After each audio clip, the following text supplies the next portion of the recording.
Existe a tal sorte de principiante? Naruhodo. Bem-vindo ao Naruhodo, podcast para quem tem fome de aprender. Eu sou Ken Fujioka. Eu sou o Altair de Souza. E hoje é dia de quê? Fúteis e úteis. Altair, vamos para os recados da paróquia. Quais são? Número 1, vai no iTunes Store, dê 5 estrelas e faça o seu comentário. Isso aí. Número 2, indique um episódio do Naruhodo para alguém que nunca ouviu o Naruhodo ou mesmo nunca tenha ouvido um podcast. Vamos aumentar o tamanho de nossa podosfera. E número 3, Altair. O número 3 é sobre ajudar a manter o Naruhodo no ar, Altair. Isso aí. E para contribuir, basta usar o aplicativo PicPay e assinar o apoio mensal de R$15. São 2 Coca Zero, querido ouvinte, uma para o Altair e uma para mim. E como assinante, além da nossa gratidão, você terá 3 coisas. 1, você terá acesso ao grupo secreto no Telegram, ou seja, assinante pode conversar com a gente, com a comunidade de ouvintes assinantes. 2, você terá vantagens especiais. Por exemplo, assinante recebe os episódios no grupo secreto do Telegram antes de todo mundo. E 3, você receberá conteúdos exclusivos. Por exemplo, assinante recebe episódios que só são distribuídos no grupo secreto do Telegram. Então é isso. Baixe o aplicativo PicPay e assine o apoio mensal. Com o PicPay você ainda vai poder pagar boleto, transferir dinheiro entre amigos, recarregar celular, sacar o saldo em qualquer banco 24 horas sem taxa. E olha só, no primeiro mês de apoio ao Naruhodo, você ainda tem um cashback de R$10. Isso mesmo, você assina e recebe R$10 de volta. Tá? Agradecemos desde já e participem, por favor. É isso aí. Antes da pauta, mais um recado. Naruhodo está abrindo espaço para o podcast das Minas, porque representatividade é importante também na podosfera. O destaque de hoje vai para o podcast Agulhas, comandado pela Fernanda Frias e pela artesã Fá Giandosso. Ouça o recado que elas deixaram para você, ouvinte do Naruhodo, e conheça o podcast Agulhas. Oi, aqui é Fernanda Frias e junto com a minha amiga Fá Giandosso, eu quero convidar vocês para ouvir o nosso podcast Agulhas. Nele, a gente fala sobre todas as venturas e as desventuras de se viver das artes manuais. Falamos sobre empreender, trabalhar de casa, criatividade, costura, crochê, tricô, bordado, tudo sem romantizar ou usar filtro, mas também sempre muito bem-humoradas. Se você é artesã, adora uma manualidade, quer dar boas risadas, vem ouvir a gente. A gente tá no Spotify, iTunes, Deezer, SoundCloud, Castbox, Twitter, Facebook, YouTube, ou seja, não tem como não achar a gente, só procurar podcast Agulhas. Obrigado ao Naruhodo por esse espaço, a gente espera vocês por lá e prepare suas agulhas. E chegou o momento Alura, Altair. Porque o momento Alura é o momento em que a gente lembra os nossos ouvintes sobre a maior plataforma brasileira de cursos online. São mais de 900 cursos disponíveis. Cursos de programação, de design, cursos de estratégia e gestão, enfim, várias categorias. E ele é o que, Altair? Ele é a Netflix dos cursos. Né? Por quê? Porque você paga uma só matrícula, uma só mensalidade, né? E tem acesso a todo o catálogo de cursos. Muito bom. E ouvinte Naruhodo tem condição especial, né? 10% de desconto no preço original. Né? Para isso é muito fácil, é só visitar, você já sabe, alura.com.br/promoção/Naruhodo. Faça a diferença na sua carreira com a Alura.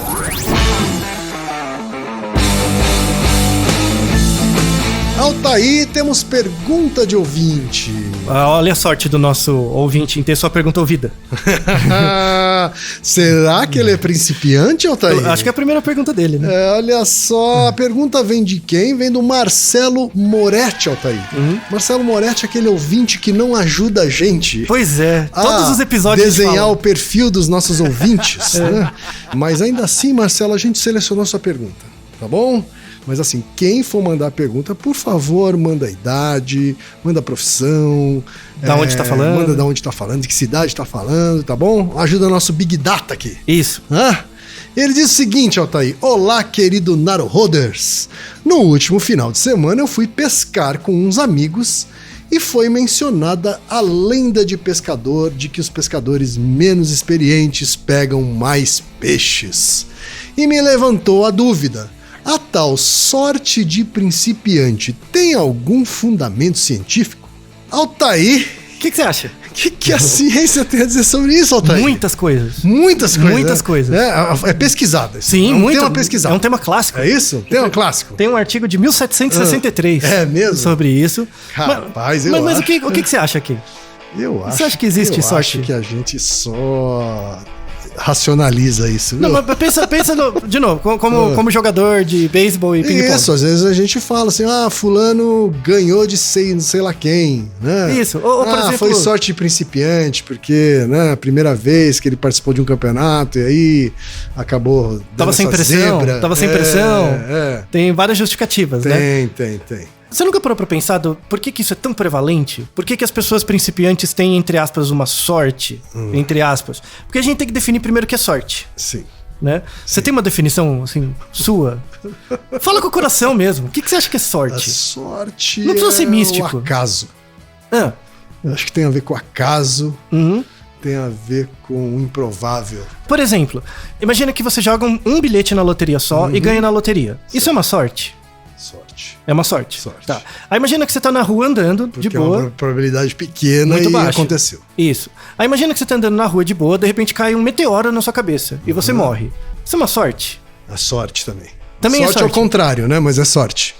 Então, porque é algo muito raro de Isso, acontecer. sorte com sinal negativo, então é azar. Ah, boa. Então, você coloca um sinal, né? Se você coloca um sinal, sorte não é probabilidade. Tá? Então a gente vai definir 3 conceitos. Sorte, probabilidade e chance. Tá. São coisas diferentes. Tá bom. Tá? Sorte é um julgamento de valor.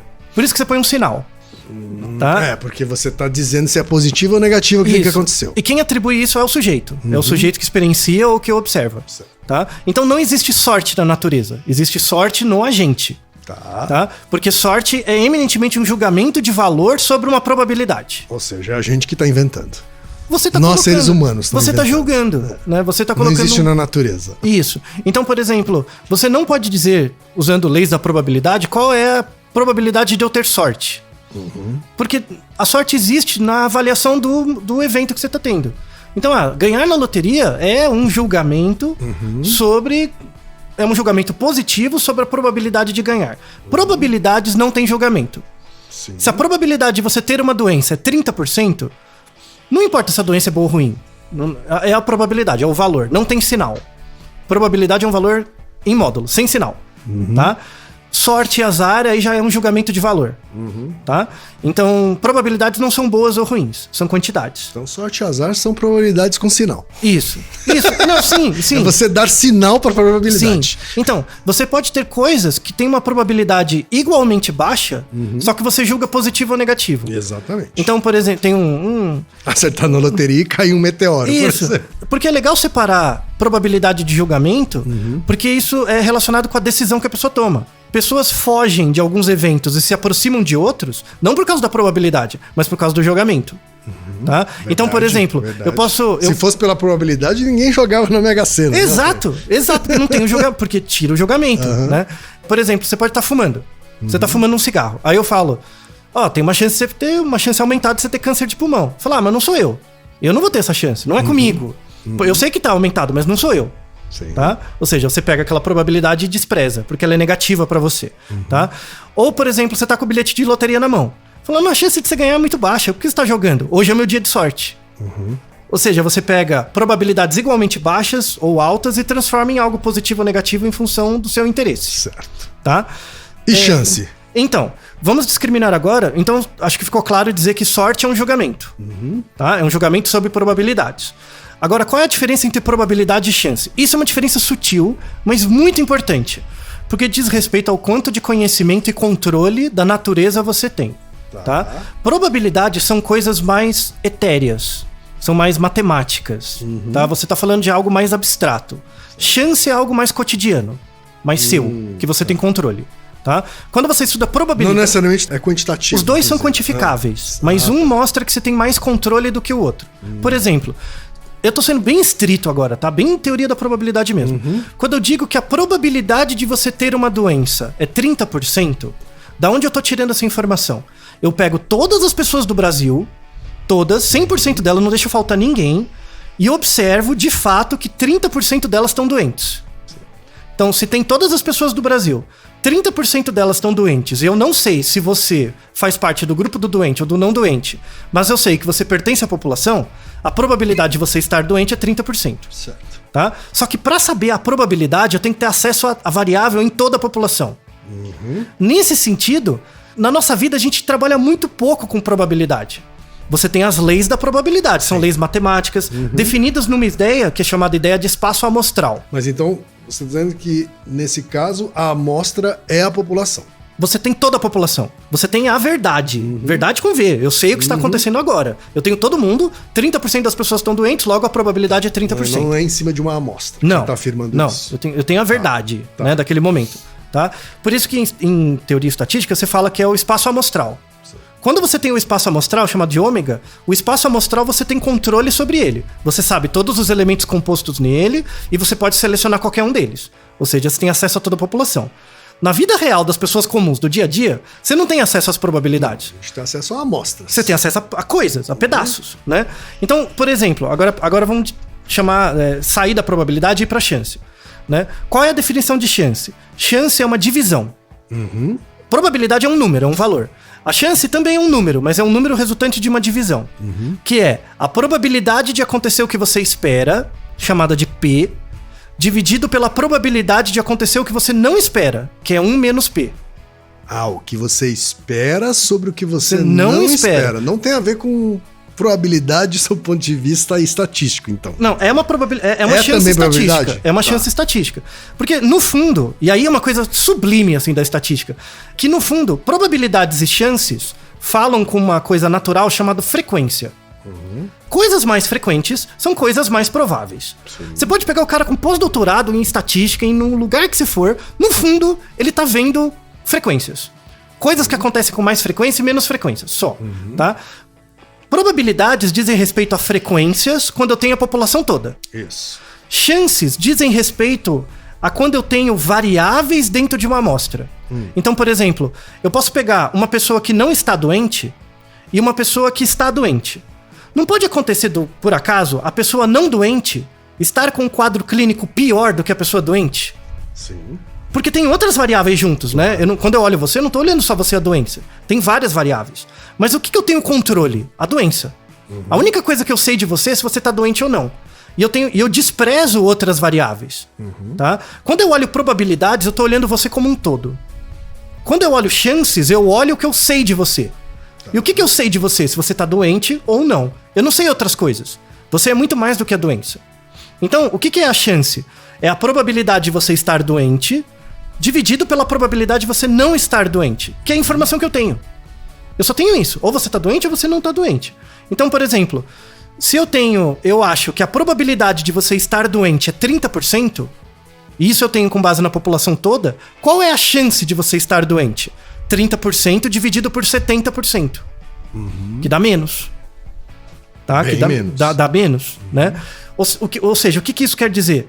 Que a chance são as probabilidades descontando a incerteza que eu tenho do fato de não conhecer você completamente. Não é poético? Poético. Eu não sei de você, eu acho bonito. Poético. Né? E aí a gente liga isso com a sorte.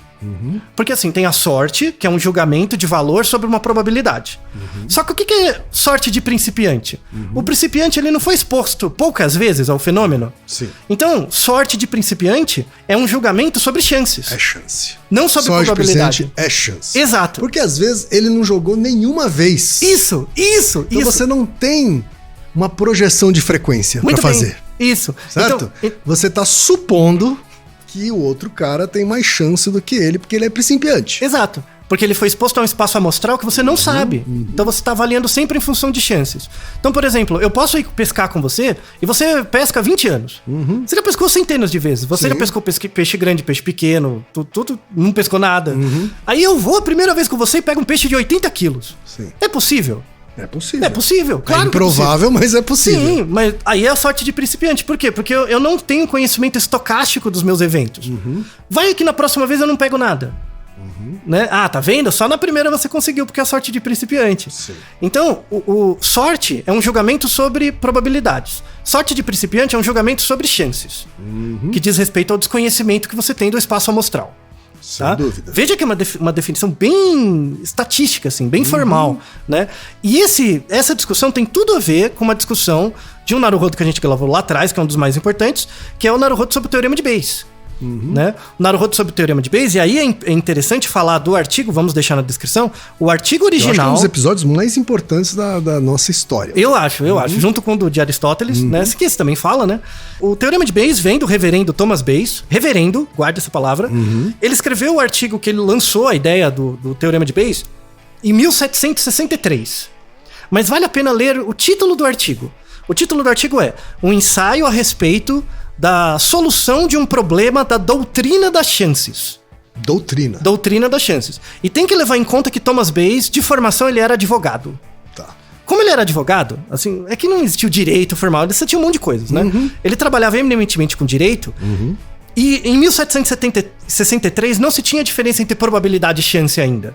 Não se tinha formulação matemática de espaço amostral, direito, sabe? Não se falava em probabilidade, se falava em chance. Certo. A chance de eu ganhar no jogo. Mas a probabilidade formal matemática não se tinha ainda, estava em desenvolvimento. E aí ele chama isso de doutrina da chance. O que é a doutrina da chance? Doutrina da chance é a probabilidade de eu dizer que acontece alguma coisa, dado o meu conhecimento do fenômeno. Certo. Né? E aí a gente usa um exemplo que eu usei até nesse próprio episódio. É um chute fundamentado, né, Altair?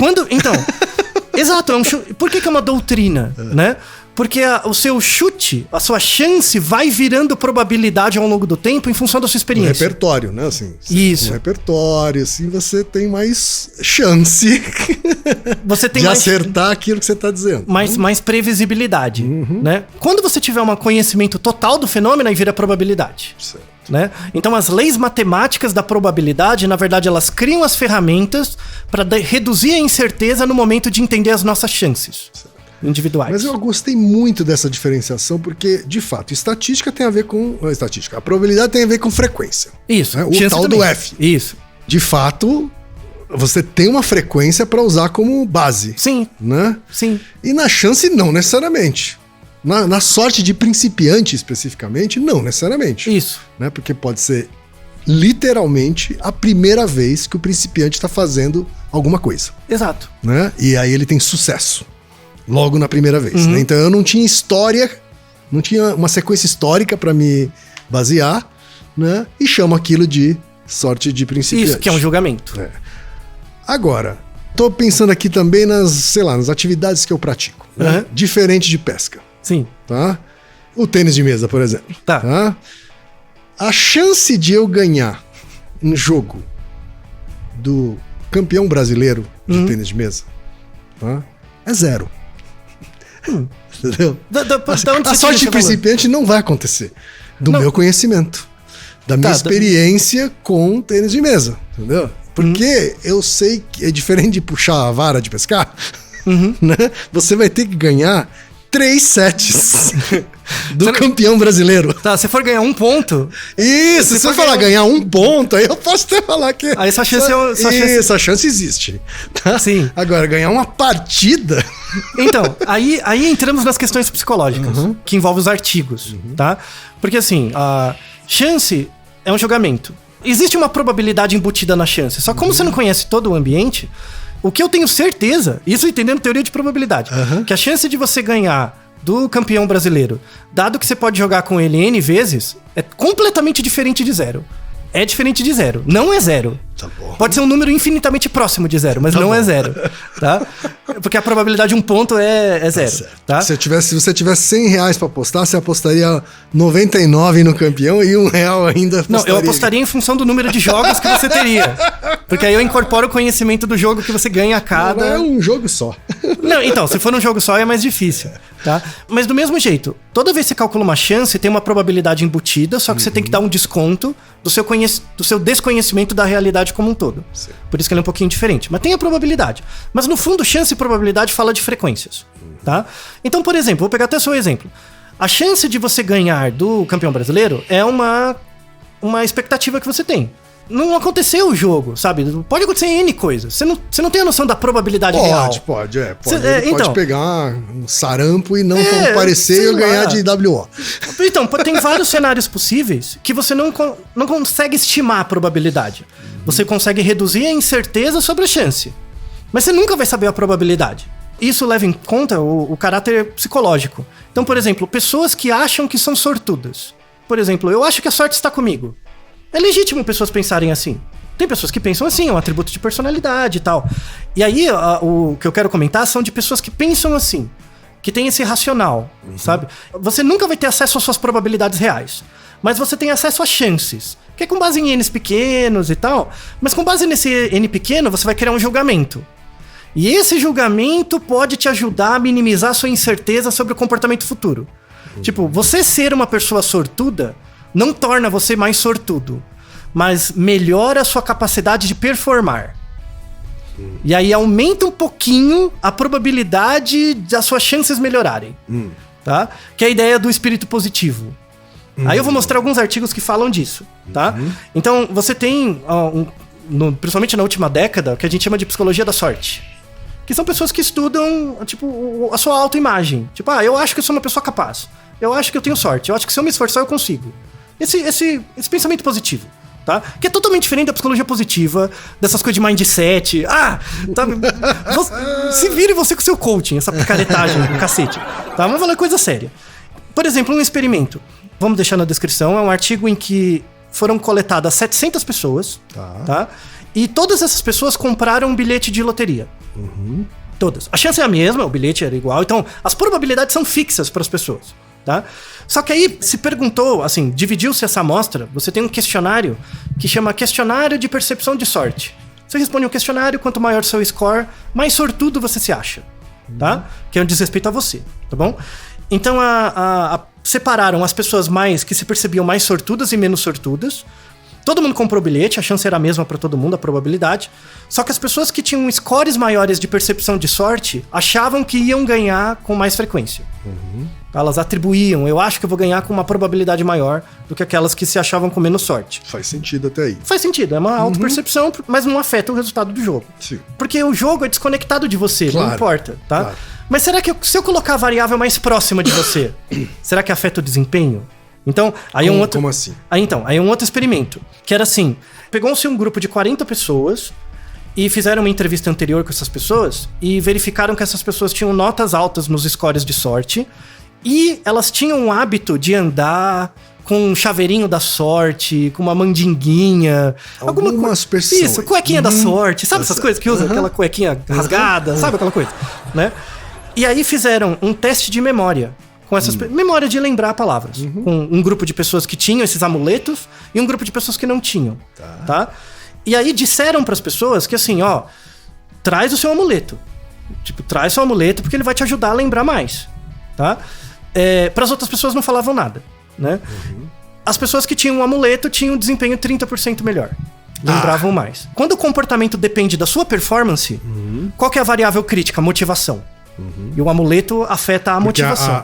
O que ele respondia eram perguntas de conhecimento. Assim. Não, era um teste de memória. Tipo, eu te dou uma lista de palavras. Teste de memória, mas era uma coisa que tinha uma competência envolvida. Isso, não então. Uma coisa de sorte. Isso. Na loteria, como é desconectado de você, aí entra a ilusão de controle. Né? Que tem a ver com o nosso Naruhodo, se ignorância é uma benção. Exato. Tá? Quando depende da sua performance, principalmente a atenção, depende da motivação. Tá. E o amuleto ajuda na atenção, no caráter motivacional. Tá? Tem um outro experimento sensacional que é o clássico de 2010, que mostrava o seguinte: pegaram lá 2 grupos de pessoas, esses não tinha amuleto, não tinha nada, eram pessoas comuns, assim, sem nada.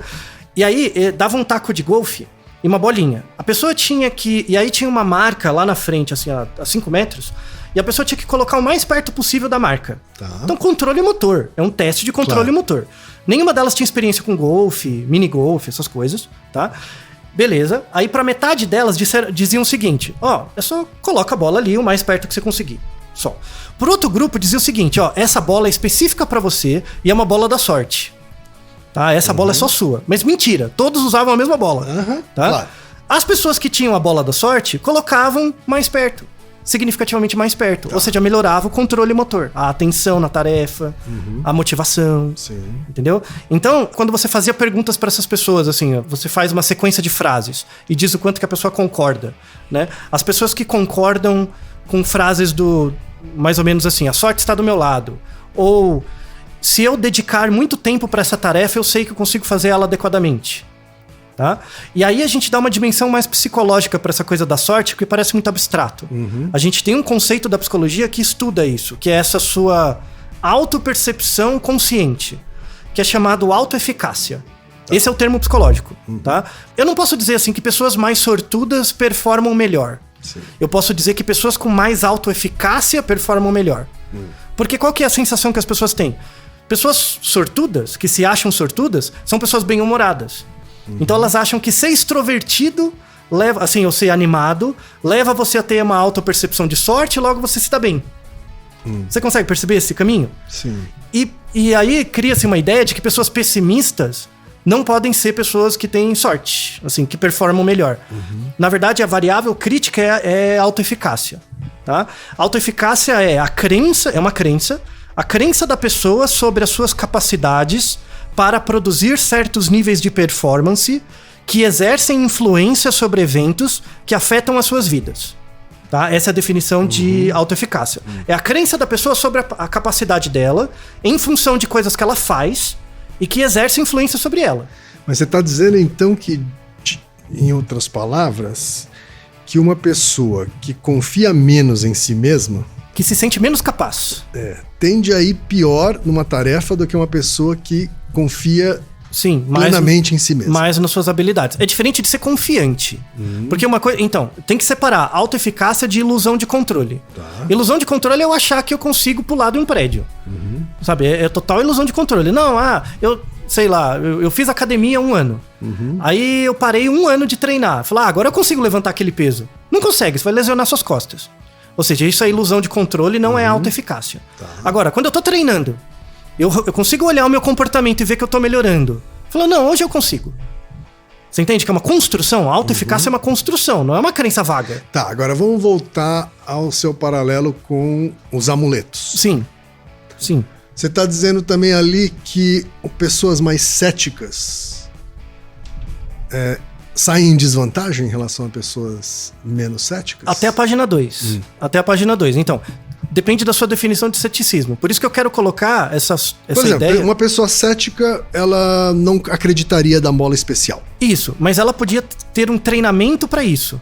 Qual que é o treinamento? Observar seu próprio comportamento. Então, essa psicologia da sorte começou a estudar essas pessoas que tinham um pouco de ilusão de controle mesmo.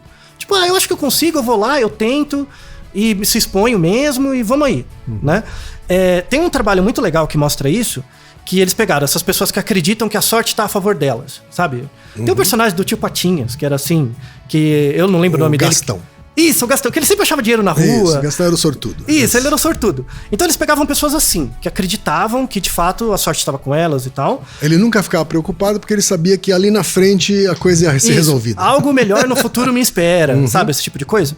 Eles pegaram essas pessoas assim e aplicaram um Big Five, teste de personalidade, pra ver as características de personalidade dessas pessoas. E aí eles viram, aí tem o nosso Naruhodo, né, 103, que é sobre se teste de personalidade funciona. Eles viram que 2 atributos do Big Five são muito salientes nas pessoas Gastão, né? Uma é a abertura a novas experiências, né?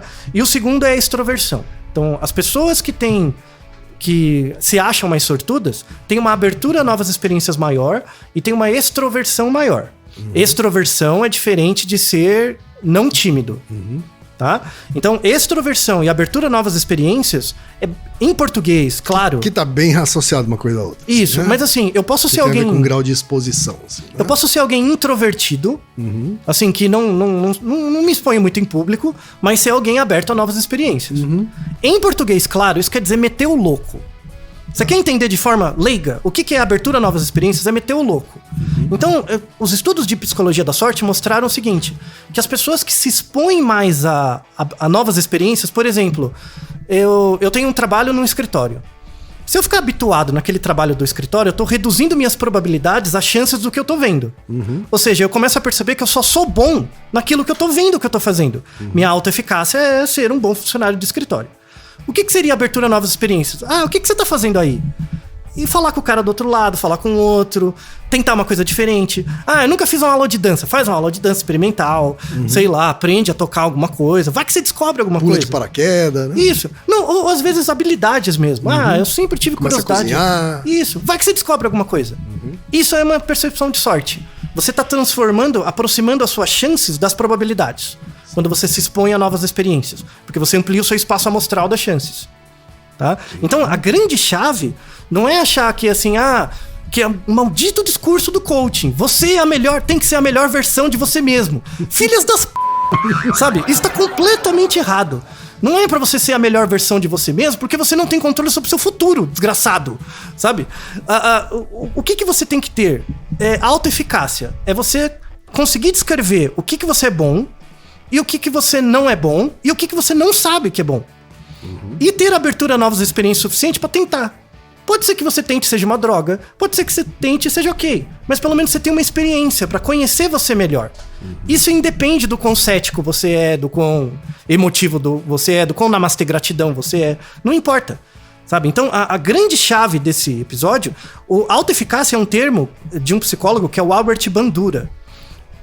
O Albert Bandura era o terceiro psicólogo mais conhecido da história. No Recall, as pessoas lembram Piaget, ainda bem, Freud e o Bandura. Tá? Ele cunhou esse termo autoeficácia. E a autoeficácia, ela depende principalmente da sua autopercepção, sabe? Do que você é capaz de perceber. Eu consigo fazer isso, se eu treinar mais eu melhoro mais, eu não sei fazer isso e eu não sei se sei fazer isso. Você conseguir ter esse quadro na sua cabeça, né? Quando você coloca esse quadro na cabeça, Altair, tem uma variável que me vem à cabeça, que é a variável privilégio. Boa! Pegou exatamente o ponto que eu ia falar. Muito bem! Porque se você tem várias coisas que você não sabe, né? Às vezes é porque você não tem chance de saber também. Isso. Tem o contrário. Às vezes você já tem privilégios demais pra não precisar saber certas coisas. Certo. Então, quem tá na base, quem tá no topo, é iludido. Do mesmo jeito. O lance é o meio. É você abrir mão do seu privilégio pra poder ampliar seu espaço de probabilidade, melhorar suas chances e ter acesso a mais coisas pra poder aumentar seu espaço de probabilidade também. Sim. Quem tá no meio é o que tá menos pior. Sabe, essa aí a ideia. O cara extremamente rico é tão alienado como o cara extremamente pobre. E isso é uma coisa que os une. Então, eu odeio a visão da pirâmide, eu prefiro um círculo. Em que o cara muito rico e o muito pobre tá um de costas pro outro. Mas eles estão no mesmo lugar. Só que tá um de costas olhando pro outro lado. Sabe? E o Bandura, ele coloca que a autoeficácia depende de dois aspectos. Seu autoconceito, que é o que você percebe que consegue, e a aprendizagem social, que é a abertura a novas experiências. Aí tem um trabalho fantástico que um aluno dele fez, que era assim, ele dava uma revista pra você, uma revista que eles mesmos fizeram, e era uma tarefa simples. Você tinha que folhear a revista e contar quantas fotografias de rostos tem na revista. Tá? Só isso. Tá. E aí eles pegavam um grupo de pessoas com um score de autoeficácia maior e outro menor. Né? E também ele fez esse experimento com pessoas que têm abertura a novas experiências e pessoas que não têm, segundo o Big Five. Né? As pessoas que tinham abertura a novas experiências ou mais autoeficácia levavam 10% do tempo do que as outras. 10%? 10% do tempo. Levavam 9 vezes menos tempo. Por quê? Porque tem a ver com a atenção. Então, quando você tinha uma autoeficácia baixa, eu te dou uma tarefa, você vai fazer isso. Então você ia folheando e ia contando as fotos, né? O cara que tem a autoeficácia mais alta ou tem abertura a novas experiências, ele olhava a tarefa, mas ficava olhando o que tinha em volta. Né? E em uma das páginas, que era a página 2, logo no lado de cima, assim, tinha uma... Tinha a resposta. Letras garrafais. Essa revista tem 43 fotos. Você repara? É igual o funcionário do escritório. Que só faz aquilo, só acha que é bom naquilo, não se abre a novas experiências, a sorte dele não muda. Porque o julgamento sobre as chances dele não muda. Quer dizer, as pessoas que tinham essa característica de personalidade, de abertura a novas possibilidades, eles prestavam mais atenção nessa resposta que tinha... Em coisas ao lado. Eles tinham foco na tarefa, mas também tinham foco... Não eram distraídos. Mas aí eles percebiam essas respostas. E aí que dava estavam resposta sendo rápida. dadas. E aí, como ele dava a resposta rápida, ele era visto como mais eficiente. Criava um efeito em funil. Ele começava a achar que, eu sou bom mesmo, e aí ia embora. Entendeu? Então, a grande mensagem desse episódio, a sorte de principiante, ela existe porque é um julgamento. Sorte é um julgamento, principiante é um julgamento. Você não tem isso. Tem uma frase, inclusive, até que se diz no senso comum aí, né? Até no mundo dos coaches. Não no mundo dos coaches, mas no mundo dos negócios se fala bastante, que é que a sorte é quando você junta o preparo com a oportunidade. Sim. Né?